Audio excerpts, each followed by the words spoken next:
Mental Training 101. And now back And to you're Get Warrior unmuted. Tough with Andrew and Dutch.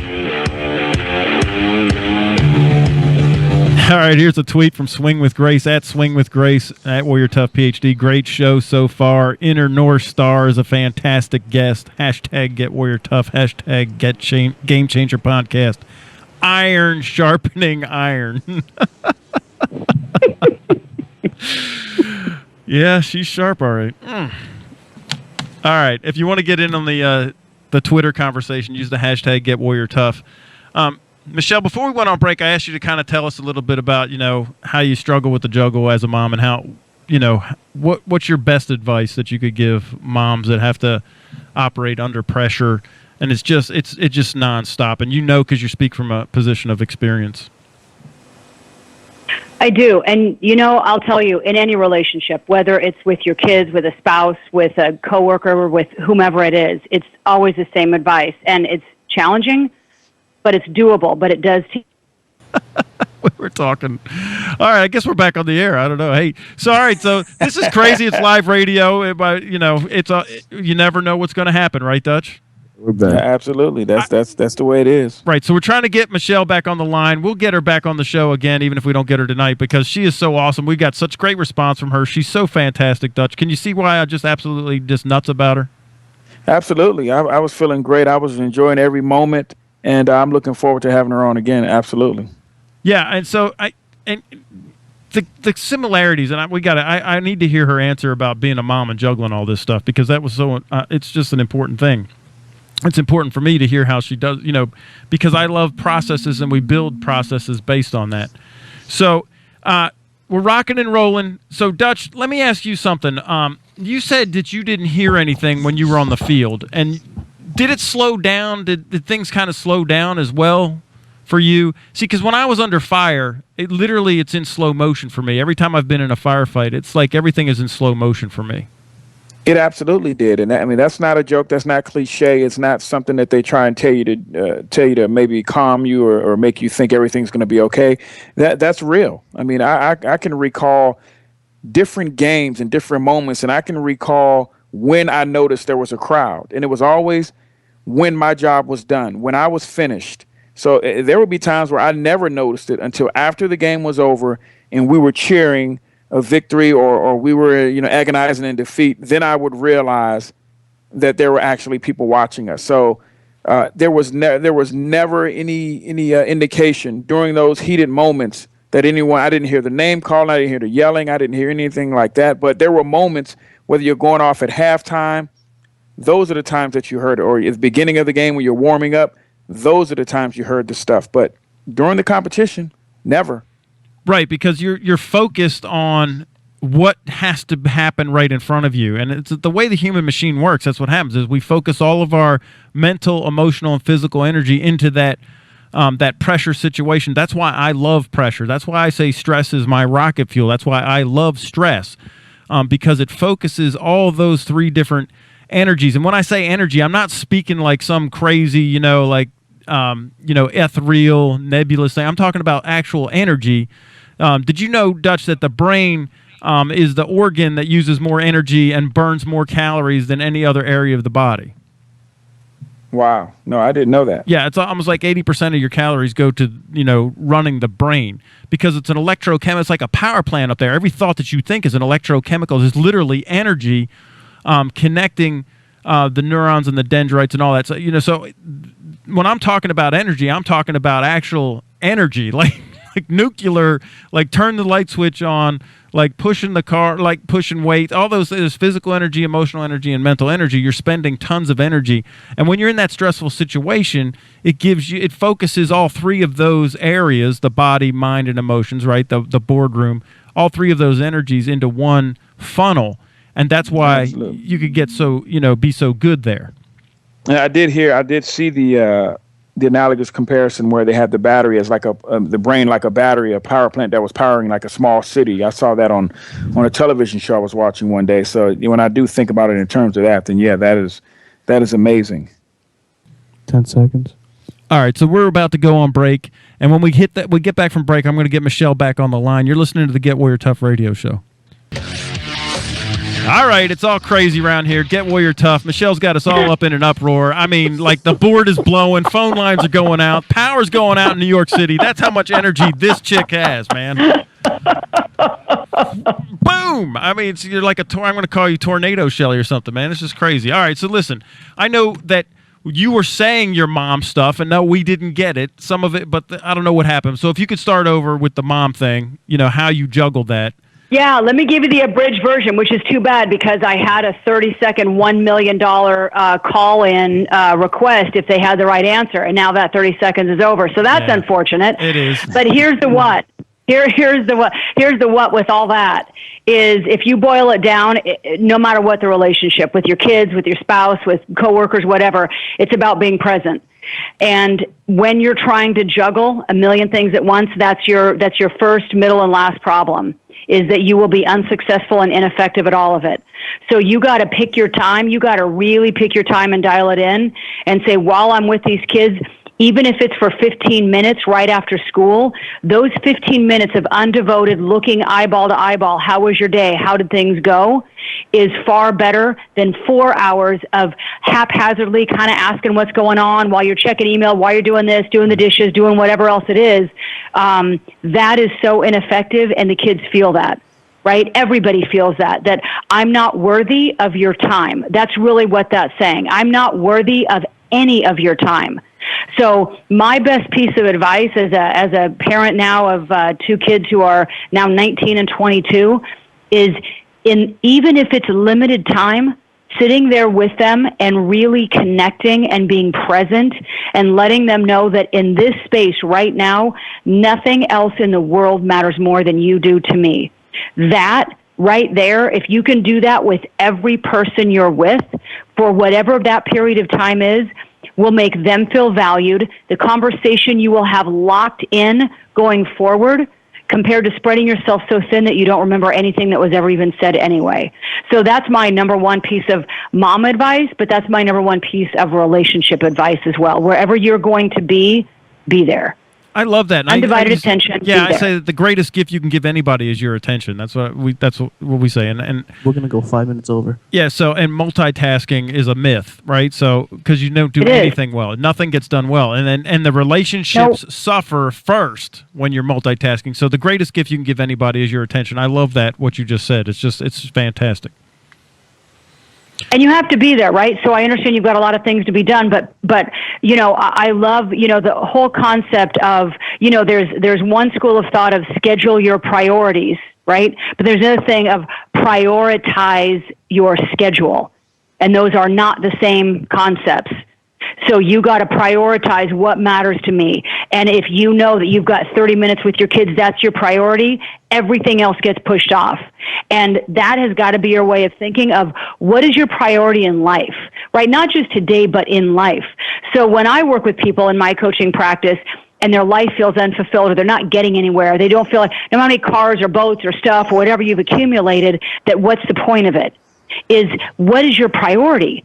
Right? You let everything else dictate what you're doing in life versus saying, you know what matters to me, my kids or my spouse or my whatever it is. So how much time are you devoting to that really? And at the end of the day, my experience has been the people that feel the most unfulfilled are spending the least amount of time with what truly matters to them at the end of the day. And at the end of the day, for me, is your eulogy, right? When someone's up there talking about you, what are they saying? And when you get one representative, here's my school of thought, one representative that represents all of your friends.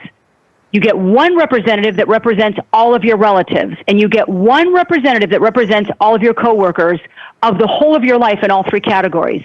And each of them get to say one thing about you. One thing. The most impactful thing about you from your friends, your family, and your coworkers, what would that one thing be? And write that out. And if you're not living that every day, meaning today, then you've missed the mark completely.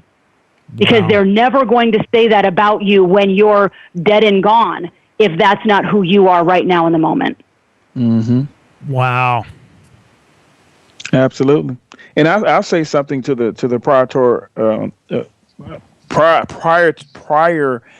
prioritizing items. Now, this is so important. Again, I go back to my experiences with young people. when I'm trying to get them to focus on time management, when they always say they don't have time for this or don't have time for that. When we go through our little exercises, they find out that they have time for everything. They have more time than they ever realized because they actually sat down and they planned it out.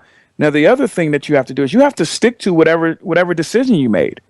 So when you decide, you have to be confident in the choices and the decisions that you made. Because if I'm going to sit there and I'm going to decide I'm going to prioritize my kids that moment after they get out of school, that hour, that 30 minutes or whatever, I have to be so confident in that decision that nothing can shake that. No phone call, nobody knocking on my front door is going to shake that. And I'm not going to feel bad when I turn away that call and when I turn away that knock at the door, because I'm already confident that I've made this decision and that it stands on something good and it stands on something everlasting. So I don't feel bad. I don't feel guilty that I can't talk to you right now because I'm with my kids. So when you go through that process and when you make those choices, trust me, you'll feel a lot better when you do it that way, because you're going to walk around strong and without guilt, unapologetic about all the choices that you've made.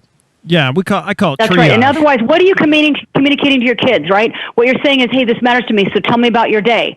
And then as soon as there's a text or a phone call or a knock at the door, what you're really, and you go take that, you go do that, or you get distracted, you look away, what you're saying is, you're important to me until something else comes along that I find more important. Oh, I'm sorry, Absolutely. Michelle. What were you saying? What were you saying? I got a text. I didn't hear what you were saying. Right. Look, I already know that I am the top 4-star general of any show you've ever done. So I already feel good about all this, no matter what you want to say, my dear. Well, I call it triage. That's how I do my prayer. We triage. You know that language, triage, right? We triage stuff. I do the most important stuff, and the other stuff falls away, and it's just not important. And I don't feel guilty. I won't even get up and answer the knock to turn the knock away. I don't even get up to even. I'll just sit there and you can keep knocking or ringing or whatever. And that's the thing we teach our folks is not to be moved by guilt. If you're operating out of guilt, I just stop everything right there. We're just going to stop it. If ever I feel like I'm doing something because someone's guilting me into it, I'm just stopping it. Absolutely, right now. Absolutely. We've had those conversations in the phalanx, and we've talked about how you don't let anyone knock you off your mark. Because if you set your mark for all the right reasons because of all the right stuff, then no one should be able to knock you off that mark. So I'm not feeling guilty. There's nothing in the back of my mind of my boss chewing my ear off because I'm not picking that phone up. I'm not picking the phone up, and I feel good about it. I feel great, and I'm going to talk to him or her when I talk to him or her, and there's not going to be an ounce of stress involved in that. But too many people who haven't developed that process, man, they're dreading calling that boss back there because they know they're going to hear this and they're going to hear that. They haven't already established to the people around them what's important. The people around me know what's important in my life, and they've bought into it themselves, what's important to my life, because I'm not afraid to share it. I'm not afraid to share the reasons why it's important in my life. So they are all part and parcel to it. They are all enjoying that same thing that I'm enjoying. What about 100%. Are you enjoying the Klondike bar? And if you lead into that conversation apologizing, that's a problem, right? Yes. It means you're not grounded.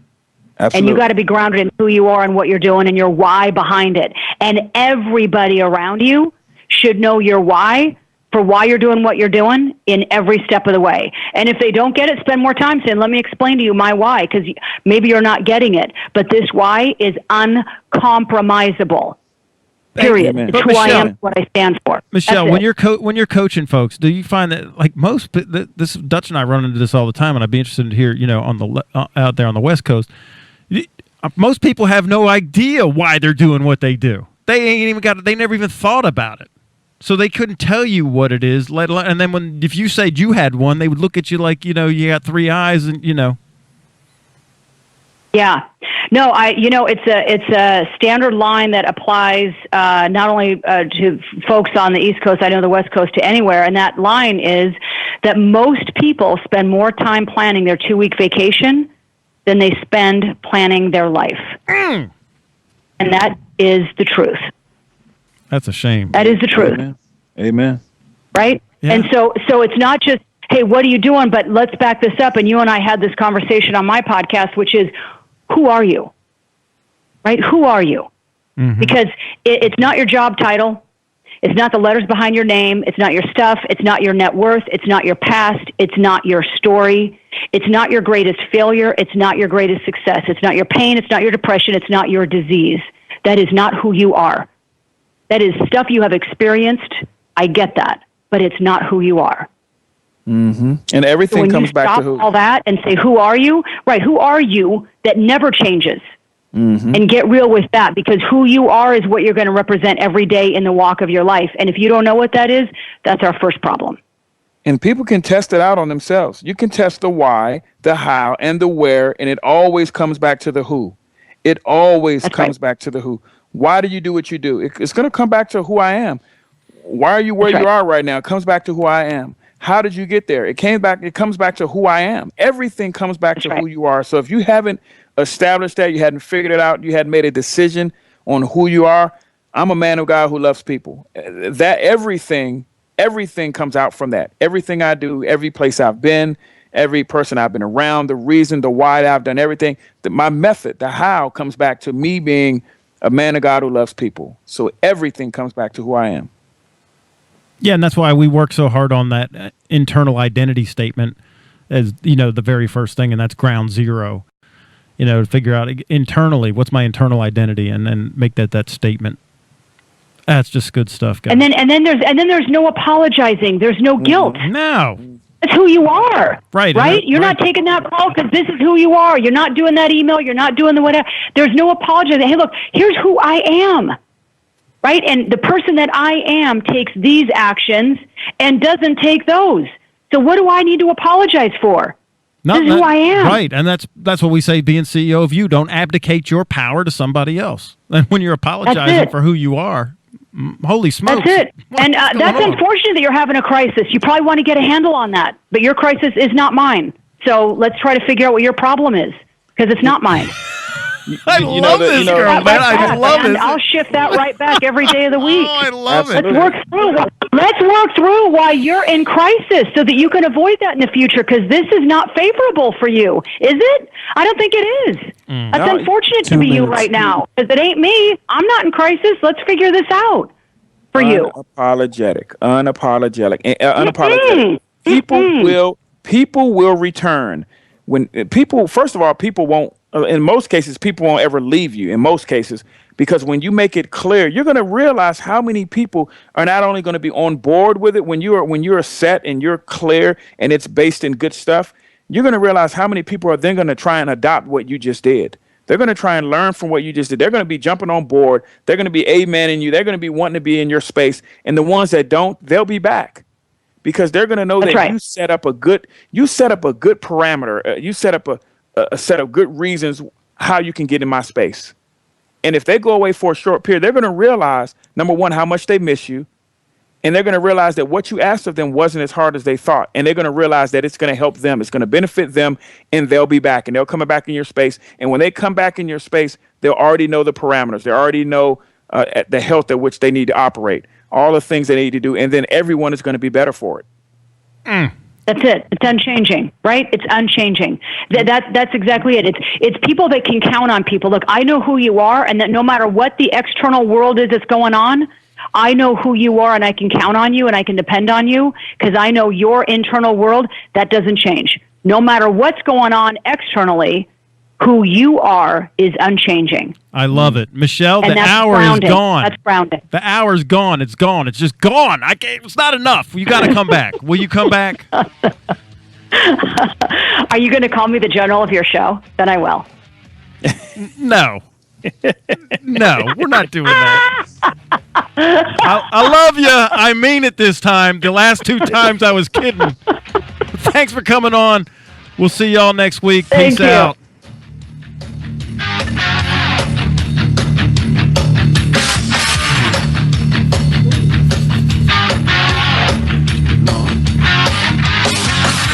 That's not how it works. They get off like